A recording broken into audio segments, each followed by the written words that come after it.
High guys, welcome back to my channel Monis creation. আজ করছি ঠাকুরবাড়ি স্টাইলের ভোগের পুঁইশাকের তরকারি। আমি প্রথমেই 500 গ্রাম পুঁইশাক নিয়ে নিয়েছি, এবার ছাড়িয়ে নিচ্ছি। আমি তো পুরোনো দিনের মানুষ, তাই বটিতে কাটতে অভ্যস্ত, তোমরা ছুরিও ইউজ করতে পারো। আমি প্রথমে ছোট ছোট টুকরো করে আঁশ ছাড়িয়ে নিচ্ছি।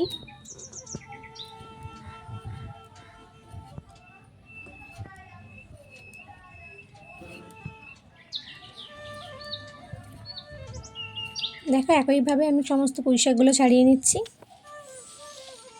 ছাড়িয়ে নেওয়া কমপ্লিট। নিয়েছি কাঁঠালের বীজ, এটাকেও আমি ছাড়িয়ে নেব। বটি ইউজ করছি, তোমরা ছুরি ইউজ করতে পারো। আর তোমরা কাঁঠালের বীজটা কাঁচা নেওয়ার চেষ্টা করবে না, এটা একটু কিছুদিন শুকিয়ে নেবে, তাহলে দেখবে হালকা ছাড়ালেই খোলস বেরিয়ে আসছে।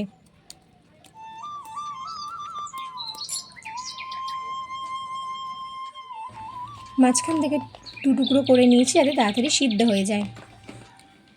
পটলকে টুকরো করে নিয়েছি, টুকরো করে রাখা কুমড়ো, টুকরো করা আলু, কাঁঠালের বীজ, কাঁচা ছোলা ও ডালের বড়ি, এটা আমার কেনা বড়ি। আর নিয়েছি তেজপাতা, আদা বাটা আর চেরা কয়েকটা কাঁচা লঙ্কা। শাকগুলোকে পরিষ্কার করে ধুয়ে রেখেছি। তোমরা বেগুন দিতে পারো, আমরা বেগুন খাই না তাই ইউজ করিনি। প্রথমে কড়াই সাদা তেল দিয়ে বড়িগুলো ভেজে নিচ্ছি। হাই ফ্লেমে ভাজবেন আপনারা, লাল হয়ে গেলে তুলে নিচ্ছি। ওই একই কড়াই আরও সামান্য সর্ষের তেল অ্যাড করে দিচ্ছি। দিয়ে দিচ্ছি 3টে তেজপাতা, হাফ চামচ 5 ফোড়ন ও চেরা কয়েকটা কাঁচা লঙ্কা। এবার দিয়ে দিচ্ছি টুকরো করে রাখা আলু।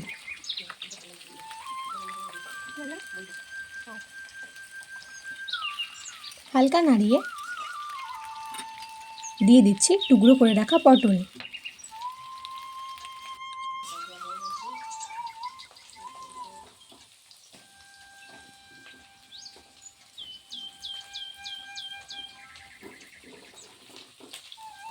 এবার দিলাম কাঁঠালের বীজ।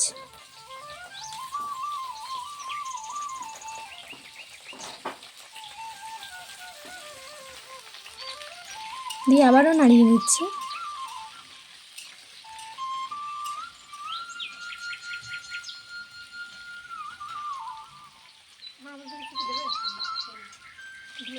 এবার দিয়ে দিচ্ছি কুমড়ো।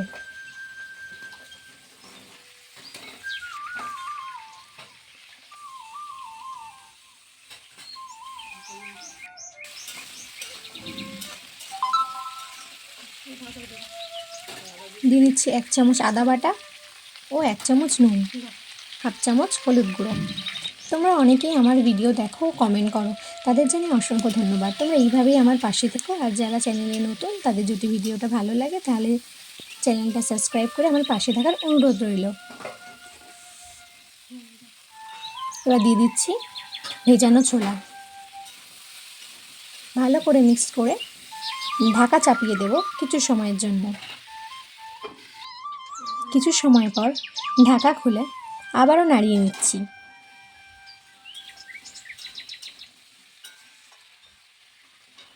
এবার দিয়ে দিচ্ছি ধুয়ে রাখা পুঁইশাক। ভালো করে মিক্স করে নিচ্ছি।